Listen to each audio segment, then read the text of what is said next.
তামিম ইকবালের চাপে শেষ পর্যন্ত 1 বছর পর্যন্ত পেছালো তাওহিদ হৃদয়ের শাস্তি। আজ মিরপুরে সারা দিনভর ক্রিকেটার ও বোর্ডের সদস্যদের বৈঠকের পর সিদ্ধান্ত গেল হৃদয়ের পক্ষেই। শনিবার গাজী গ্রুপের বিপক্ষে মোহামেডানের জার্সি গায়ে খেলতে দেখা যাবে এই ব্যাটারকে।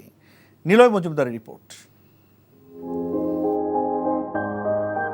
তাওহিদ হৃদয়ের শাস্তি নিয়ে নাটক যেন থামছেই না। সবশেষে নাটকে যোগ দেন তামিম ইকবাল সহ অন্যান্য ক্রিকেটাররা। শুক্রবার দুপুরে বিসিবি কার্যালয়ে তার আলোচনায় বসেন সভাপতি ফারুক আহমেদের সঙ্গে। সেখানে ছিলেন বিসিবির 2 পরিচালক নাজমুল আবেদিন ও ইফতেখার রহমান। দীর্ঘ সভা শেষে তামিম জানান, হৃদয়কে নিয়ে বোর্ডের এমন হুটহাট সিদ্ধান্ত পরিবর্তন হাস্যকর।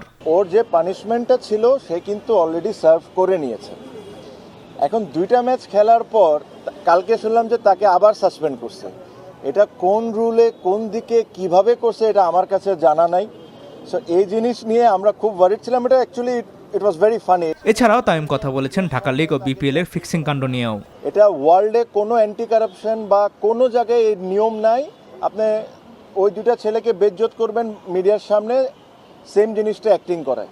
So these are an insult towards cricketers. এই জিনিস নিয়ে আমরা এক ফোঁটাও হ্যাপি ছিলাম না। সেম জিনিস বিপিএলেও একটা ঘটনা ঘটেছে, 10 জনের নাম লিক হয়েছে বিসিবির ভিতর থেকে, 10 জনের ছবি দিছে বিভিন্ন মিডিয়াতে। এগেইন ওখান থেকে কেউ যদি দোষী হয়, আমরা সব ক্রিকেটাররা চাই তার পানিশমেন্ট হোক। আম্পায়ারের সঙ্গে অসদাচরণের জন্য হৃদয়কে 2 ম্যাচের নিষেধাজ্ঞা প্রদান, বাইলস পরিবর্তন করে 1 ম্যাচ পরেই তাকে খেলতে দেওয়া, সে সিদ্ধান্তে আম্পায়ার সৈকতে ক্ষোভ প্রকাশ, হৃদয়ের শাস্তি বহালের একদিন পরেই ক্রিকেটারদের চাপে শাস্তির মেয়াদ পিছিয়ে দেওয়া, হুটহাট সিদ্ধান্ত পরিবর্তনে বিসিবি যেন হয়ে উঠেছে রঙ্গমঞ্চ। Niloy Majumdar, NTV news, Dhaka. Bundle থাকলে প্রতি সেনমানিতে টাকা বাঁচবে। বিকাশ সেনমানি বান্ডেল কিনে জিতুন প্রতি লেনদেনে।